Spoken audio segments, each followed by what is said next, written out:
Bienvenue, mesdames et messieurs, dans Politicia, votre rendez-vous politique. Ça y est, dès ce lundi 19 mars, les élèves guinéens retourneront à l'école. Après 5 semaines de fortes tensions dans le secteur de l'éducation, gouvernement et centrales syndicales sont parvenus à un accord ce mardi 13 mars, accord qui prévoit, entre autres, l'augmentation de 40% des salaires des enseignants. Mais comment financer une telle mesure qui coûtera à l'État guinéen 550 milliards de francs guinéens? Quelles peuvent en être les conséquences? Avec cet accord, la Guinée tourne-t-elle définitivement la page des tensions sociales et politiques? 4 Guinéens avec moi pour en parler. Madame Marie-Madeleine Dioubaté, vous avez été candidate à la présidentielle de 2015 et vous avez déjà annoncé votre candidature pour la prochaine présidentielle. C'est prévu pour 2020 avec un objectif, vous l'avez répété souvent, la lutte contre la pauvreté. Merci, Madame Dioubaté, d'avoir accepté notre invitation. Saliou Bebo Taran Diallo, vous êtes membre de l'UFDG, l'Union des forces démocratiques de Guinée. C'est la principale force politique de l'opposition guinéenne. Merci, merci à vous d'avoir accepté notre invitation. Le nom, c'est Saliou Bobo. Saliou Bobo Taran Diallo. Autant pour moi, j'ai également avec moi M. Ibrahim Sori Makanera. Vous êtes le secrétaire fédéral de la section française de l'UFR, l'Union des forces républicaines, le parti de l'opposant Guinée. Sidia Touré, merci à vous également d'avoir accepté notre invitation. Je vous remercie, monsieur. Et nous aurons en direct de Conakry au téléphone M. Amadou Damaro Camara. Vous êtes le président du groupe parlementaire de la majorité présidentielle à l'Assemblée nationale. Merci à vous d'avoir accepté notre invitation pour intervenir au nom justement de la majorité présidentielle dans cette émission consacrée à votre pays, la Guinée. C'est à moi de vous remercier. Le président Alpha Condé a promis prendre ses responsabilités pour satisfaire les revendications des enseignants et mettre fin à la grève. Il a tenu parole ce mardi 13 mars, mais à quel prix? C'est un reportage signé Emmanuel Milimono, notre correspondant en Guinée. Des signatures, des applaudissements et le soulagement pour les Guinéens. La crise sociale née d'une revendication syndicale est partiellement résorbée à travers la signature de cet accord. La grève est suspendue et les élèves invités à reprendre les chemins de l'école, ce qui met un terme aux violentes protestations qui ont secoué récemment le pays et paralysé l'ensemble des activités. Mais la paix a un prix et dans ce cas précis, elle coûtera 550 milliards de francs guinéens au budget national. Conséquemment, il va y avoir des rationnements derrière des dépenses, mais aussi des efforts pour améliorer notre capacité de mobilisation des ressources. Donc, les mesures qui vont être prises doivent permettre d'éviter de creuser ce déficit-là, pour rassurer, bien sûr, les partenaires et afin que nous puissions avoir un cadre macroéconomique qui est plutôt stable. Il y a un problème qui rattrape souvent le gouvernement. Et nos dirigeants, ils prennent des promesses, mais ils ne les respectent pas. C'est-à-dire le non-respect des accords signés à l'époque ou des promesses prises non respectées, c'est ce qui a amené aujourd'hui à cette situation. Quoi qu'il en soit, cet accord arraché sous la pression dans la nuit du mardi 13 mars 2018 met un terme aux manifestations de rue. Pourtant, il ne prend en compte qu'un aspect des revendications syndicales, celui relatif à l'augmentation de 40% des salaires avec effet rétroactif à partir de janvier 2018. Pour nous, l'essentiel des revendications, c'est autour de 8 millions. Donc pour le moment, de toute façon, la première phase-là, on est satisfait. Les enseignants doivent reprendre les cours. Et nous les invitons, n'est-ce pas, à reprendre les cours avec beaucoup plus d'ardeur, avec beaucoup plus de détermination pour que, n'est-ce pas, les cours perdus soient quand même rattrapés. La satisfaction de l'ensemble des revendications des travailleurs de la fonction publique estimée à 550 milliards de francs guinéens représente 0,5% du budget national. Cet accord nécessite des fonds qui n'étaient pas prévus dans la loi de finances 2018. Conséquence, ce sont les populations guinéennes qui risquent de payer cette facture. Selon les autorités, certains secteurs sociaux devraient en ressentir le poids. Cela passe donc par des coupes dans les budgets de la présidence, de la primature, de l'ensemble des ministères sectoriels, par une révision de certaines subventions, notamment par exemple l'électricité, par une révision possible en tout cas du prix du carburant. Et pourtant, il n'y a pas de répit. Le lendemain de la signature de cet accord, ce sont les élèves qui laissent la rue aux opposants politiques. Mercredi 14 mars 2018, 2 jeunes sont abattus par balle à l'occasion de la journée ville morte sur appel de l'opposition. Ce jeudi, les femmes marchent à Conakry pour manifester leur colère et indignation. Hier, dans l'après-midi, nous avons perdu 3 de nos jeunes. Nous sommes là parce que nous sommes en colère. Nous sommes outrés par ces assassinats ciblés. Nous sommes fatigués. On attend de l'État un État de droit. On attend que justice soit faite. Des crises en crise, la Guinée s'installe dans un climat de violence inquiétant. Selon des observateurs, le gouvernement a juste déplacé la crise éducative, car les mesures annoncées pour pallier un éventuel déséquilibre budgétaire pourraient occasionner de nouvelles grognes sociales. En plus de la crise politique déjà manifeste, le climat s'annonce tendu dans les prochaines semaines ou prochains mois. Madame Dioubaté, votre pays, la Guinée, était littéralement paralysé par 5 semaines de grève, notamment dans le secteur de l'éducation. Puis intervient ce mardi 13 mars cet accord qui signe la fin de la grève et qui va permettre aux écoles guinéennes d'ouvrir leurs portes à nouveau le lundi 19 mars. Comment avez-vous accueilli cet accord ? Écoutez, déjà, je prends acte de l'accord qui a été conclu entre les syndicats et le gouvernement. Mais je crois que cet accord s'est fait dans la précipitation pour calmer un climat d'insurrection. Je pense que les mesures n'ont pas été vraiment prises puisque le ministre du Budget vient d'annoncer que ça allait coûter 550 milliards de francs guinéens. Qui veut dire en euros 55 millions d'euros. Et cet argent, ils vont faire des coupes drastiques dans tous les départements ministériels. Ils vont arrêter de subventionner certains secteurs, comme par exemple le secteur de l'énergie. Il l'annonce déjà, ce qui veut déjà dire qu'on va avoir prochainement des délestages. Donc si on a encore des délestages, on aura encore une crise, les gens vont descendre dans la rue, parce qu'il faut savoir aujourd'hui que la Guinée a électrifié à moins de 20%. Non, 27%. Moins de 20%. Moins de 20%. Bon, on dit 27% pour faire plaisir, mais c'est moins de 20%, puisqu'il faut savoir que nos barrages ne fonctionnent pas. Donc on va encore, donc on a déjà des secteurs qui vivent sous perfusion. Et donc, ces secteurs-là vont encore être complètement laminés. Alors, vous nous dites que cet accord est intervenu un peu trop rapidement ou bien dans la précipitation. Oui. Vous auriez souhaité qu'après 5 semaines de débrayage, après 5 semaines de fermeture d'école, qu'on poursuive, que la tension se poursuive, que le gouvernement ne prenne pas ses responsabilités? Pour moi, le gouvernement, là, n'a pas pris ses responsabilités. C'était avant qu'ils auraient dû faire ça, puisqu'ils savaient déjà, ils connaissaient déjà les problèmes.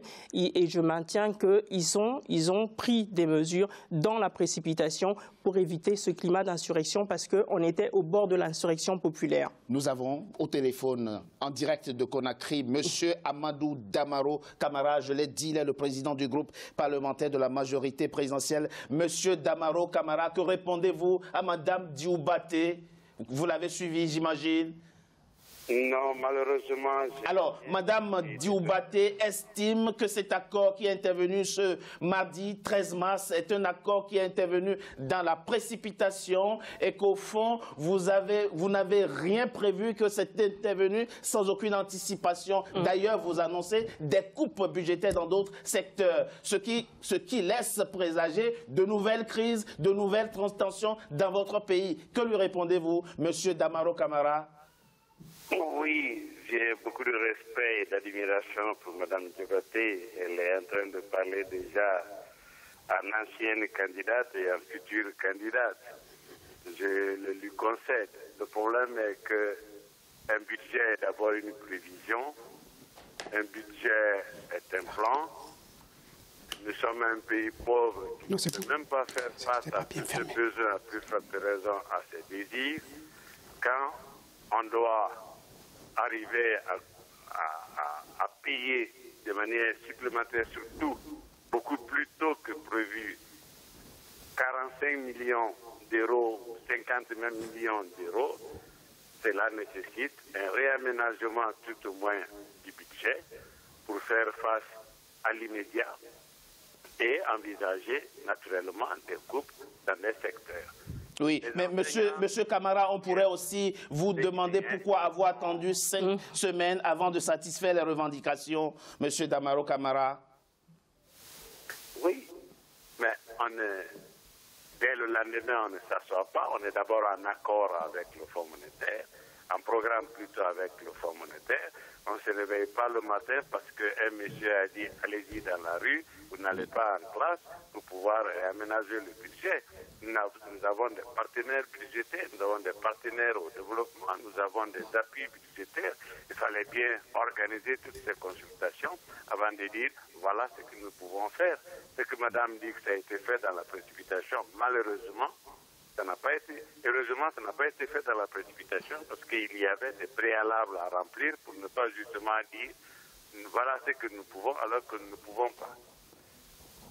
De toute évidence, monsieur Camara, la bonne nouvelle, elle est là. Les élèves guinéens reprendront le chemin de l'école dès lundi 19 mars. Monsieur Makanera, je rappelle un peu le contexte global du continent où il y a de nombreux pays effectivement marqués par des grèves, notamment dans le secteur de l'éducation. Il y en a qui demandent même augmentation de 3%, 5%, ils ne trouvent pas. Mais là, votre pays vient de marquer un grand coup, 40% d'augmentation de salaire. Ce qui satisfait d'ailleurs les enseignants, puisqu'ils ont aussitôt appelé à reprendre les cours. Quelque part, c'est une mesure que vous pouvez saluer, même si elle peut avoir des conséquences. Écoutez, si les Guinéens l'ont demandé et ils l'ont obtenu, c'est parce que c'est possible. Mais écoutez, M. Damaro est un député à l'Assemblée nationale. Il est mieux placé pour savoir que c'est tout à fait possible et ils peuvent aller plus loin que ça. Je cite le rapport du ministre de l'Économie en 2015, donc, le ministre de l'économie du professeur Alpha Condé, sous la pression des bailleurs de fonds, a audité les institutions constitutionnelles, présidence de la République, ministère de Finances, ministère de la Justice, tous les ministères. Vous savez le résultat de ce rapport qui a été, comment dirais-je, fait par le ministre de l'économie du professeur Alpha Condé, les 87% des marchés publics passés par nos institutions constitutionnelles, y compris l'Assemblée nationale où M. Damaro Camara, comment dirais-je, travaille, et à la présidence, les 87% des marchés publics passés sont des marchés frauduleux.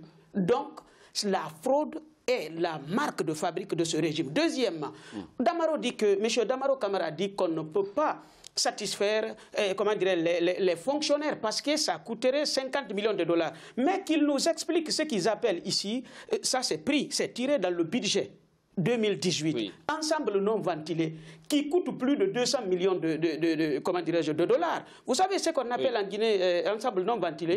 C'est-à-dire il y a toute une recette de l'État qui est là, qui n'est pas affecté, ensemble non ventilé, qu'ils se partagent entre eux. C'est aussi simple que ça. De façon caricaturale. Non, ce n'est pas caricatural. En tout cas, monsieur c'est ça, l'ensemble non ventilé, c'est-à-dire il y a même en Guinée ce qu'on a les recettes fiscales à la fin de l'année qui est repartie de façon ostentatoire entre les agents de fisc de la Guinée avec les ministres et les hauts placés de l'État. On le sait. Je rajoute un point.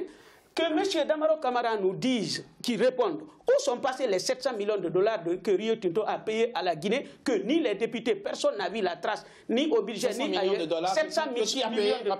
Rio Tinto. C'est quelle compagnie? Rio Tinto, la compagnie minière. Oui. Voilà. Deuxièmement, qu'ils nous disent l'exploitation de bauxite. 700 millions de dollars. Oui, 750. 750, mais vous êtes dans la caricature, ce n'est pas de l'argent cash qu'on donne comme ça. Attendez, attention, c'est le président Alpha Condé qui nous a dit que l'argent est payé. Sur combien d'années? Il n'a pas dit ça. D'accord, il n'a pas alors, dit ça. dernier point, attention, qu'on nous dise, c'est-à-dire la Guinée, c'est incroyable. Il y a une exploitation minière à Forêt-Caria et une partie à Bokeh. Personne ne sait, ni les députés Où vont les sommes faramineuses tirées de ces exploitations? Je souhaiterais rebondir sur... Ils ne peuvent pas nous dire qu'il n'y a pas d'argent. Le ministre des Mines, excusez-moi, c'est vrai que je ne suis pas là, mais pour défendre, mais le ministre des Mines a indiqué il y a quelques jours qu'effectivement, dans le secteur minier, 10 000 emplois ont été créés ces dernières années et que d'ailleurs, je rappelle que votre pays, la Guinée, le sous-sol de votre pays contient le tiers des réserves mondiales. On ne demande pas l'argent qui est l'emploi, le nombre d'emplois créés. Nous demandons où sont passés l'argent. On peut parler des emplois détruits aussi du fait de l'arrêt du projet. Très rapidement, avant que je ne vienne à vous, quand le ministre des Mines dit que 10 millions d'emplois ont été créés, 10 000 d'emplois ont été créés dans le secteur des mines, vous ne le croyez pas. Et en plus, le ministre Doumbouya de la mine Doumbouya du budget a dit dans l'élément que les coupes budgétaires concernent aussi la présidence et les différents ministères de votre pays. Écoutez, je vous remercie. Mais moi, je dirais d'abord, c'est dommage qu'on a attendu autant de temps pour arriver à cette signature. Alors qu'il savait, comme a dit M. Makanera, qu'il y a suffisamment d'argent dans le pays pour pouvoir payer les fonctionnaires, pour pouvoir payer les enseignants. Mais on a attendu autant de temps pour le signer. Ce n'est pas grave, c'est très bon. Mais mon objectif, moi, le problème, c'est que il est bon de signer un accord, mais le plus important, c'est de l'appliquer. Moi, ça me laisse déjà... Vous avez des raisons de douter aujourd'hui de la bonne foi du gouvernement guinéen? Ça a montré, c'est-à-dire que la position du gouvernement, quand ils disent effectivement qu'ils ont des problèmes à trouver cet argent de 40%, donc ils vont payer aux fonctionnaires, cela montre déjà, c'est les alibis. Et si toutefois cet accord n'a pas été respecté, appliqué par la suite, donc ils avancent déjà les raisons. Pour moi, cet accord-là, c'était un accord, c'était morné. Alors, M. Damaro Camara ne sera pas appliqué et il va encore appeler d'autres, je dis bien d'autres manifestations. Ce qui veut dire que les manifestations en Guinée ne sont pas finies. Ça ne fait que commencer. Monsieur Damaro Camara, quelles sont les garanties que vous pouvez aujourd'hui indiquer à vos compatriotes qui doutent effectivement de la bonne foi du gouvernement, notamment s'il concerne la mobilisation des 550 milliards de francs guinéens pour satisfaire les revendications des enseignants? Oui. Il est plus facile de faire du populisme quand on est en dehors de la gestion. Mais beaucoup de ces gens ont essayé, au moins pour quelques années, de gérer l'État. Nous savons ce qu'ils ont laissé à leur place. Ce que nous pouvons dire, c'est qu'aucun président, quel qu'il soit, ne serait pas heureux de voir ses élèves dans la rue. Je crois que n'importe quel président aurait, s'il en avait les moyens, par une baguette magique, rendre tout son peuple heureux, avoir des autoroutes partout, de l'énergie partout, de l'eau partout, etc., etc. Malheureusement, ça ne se passe pas comme ça. Le gouvernement, le président de la République, de manière responsable, ont essayé, j'ai participé à certains niveaux, à des réaménagements budgétaires. C'est vrai, malheureusement, il y a 12 millions de Guinéens, il y a une cinquantaine de milliers d'enseignants. En voulant donner à la fois et de manière rétroactive en un mois tant d'argent à un corps, naturellement, il n'y a pas que tous les Guinéens qui prennent de l'argent sont payés à la fin du mois. Nous devons absolument, à côté de la responsabilité de la liberté syndicale, avoir de la responsabilité syndicale en pensant aussi aux autres corps, à tous ces investissements produits, ce qui est pour l'opposition, c'est une stratégie claire, en appuyant des appuis à la fois logistiques, politiques aux syndicats et en faisant l'amalgame avec leurs revendications, en alternant les manifestations avec les syndicats. L'intention de l'opposition est claire. Alors, Monsieur Damaro Camara, vous professez la bonne foi et vous dites aux Guinéens, à vos compatriotes, la main sur le cœur, que effectivement les fonds seront mobilisés pour satisfaire ces revendications et que cette promesse ne sera pas une chimère. Les fonds seront mobilisés. Les fonds seront mobilisés. Les conséquences, c'est qu'il y a des prévisions budgétaires qui ne seront pas réalisées parce que le président de la République ne crée pas l'argent. C'est l'activité économique qui crée l'argent. Nous avons effectivement la garantie, en tout cas, semble le dire M. Amadou Damaro Camara, qui, au nom de la majorité et du gouvernement, dit que les moyens seront mis en œuvre pour que, effectivement, ces revendications soient concrètement satisfaites. Vous n'avez pas de raison de douter, j'imagine. Si, j'ai des raisons de douter. Je vais vous dire, en 2015, le déficit budgétaire de la Guinée était de 706 millions de dollars. En 2017, le déficit est passé à plus d'1 milliard de dollars puisque tous les trimestres, on a 524 millions de dollars de déficit. Donc en 2017, le déficit il est passé à plus d'1 milliard de dollars. Et pourtant, nous avons exporté davantage d'or qu'en 2015. En 2015, le total des exportations de l'or, c'était 38,2%, l'alumine 29,2%, et en 2017, nous avons exporté davantage d'or, nous avons exporté davantage de bauxite, et le prix de la bauxite a monté. À l'époque, on a eu des époques où on a vendu notre bauxite à 40 $, 2015, 50, 55 $, et aujourd'hui, 68 $ la tonne. Oui, donc, ça suppose qu'il y a des revenus, donc ces revenus au niveau de la bauxite, si on calcule, ça représente 2 milliards de dollars. Donc, comment on explique aujourd'hui le déficit de 1 milliard de dollars? C'est 1 milliard supplémentaire. Ils sont passés où? Il faudrait que l'État nous explique où est passé cet argent. Je propose qu'on marque une courte pause et qu'on demande à M. Camara de répondre effectivement à cette question. Ce serait après une courte pause. À tout de suite.